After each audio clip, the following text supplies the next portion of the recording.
31 бөлүм. 11-жылдын 3 айынын 1-күнү мага Теңирден сөз болду. Адам уулу, Мисир падышасы фараонго жана анын элине айт: улуулугуң менен сен өзүңдү кимге теңейсиң? Ашур Лебанондо бутактары кооз, жалбырактары көлөкөлүү, бийик кедир болчу.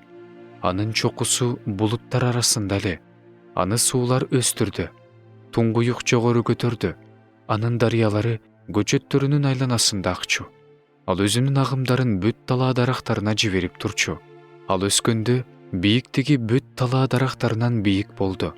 Суу көп болгондуктан бутактары жыш болду, шактары калың болду, бутактары узарды. Анын бутактарына ар кандай асман канаттуулары уя салышты. Анын бутактарынын астында талаа жырткычтары төлдөштү. Анын көлөкөсүнүн астында ар кандай көп сандаган элдер жашашты.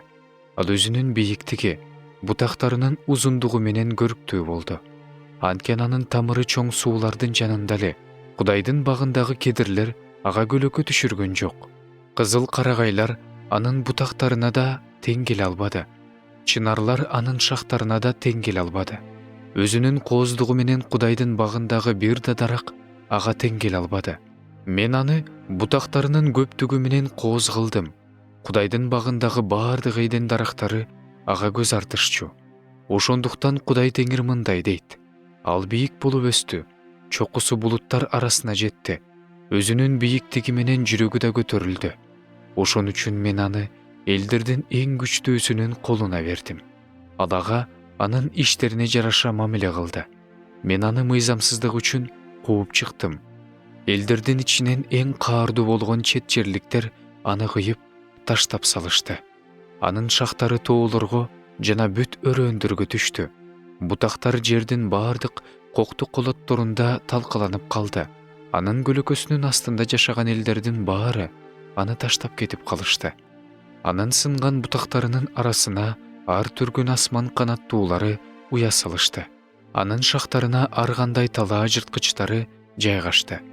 Суу жээгиндеги бир да дарак өзүнүн бийиктиги менен менсинбеш үчүн, чокуларын булуттар арасына жеткирбеш үчүн, суу ичкендердин баары анын бийиктигин көрүп, анын артынан көтөрүлбөш үчүн ушундай болду.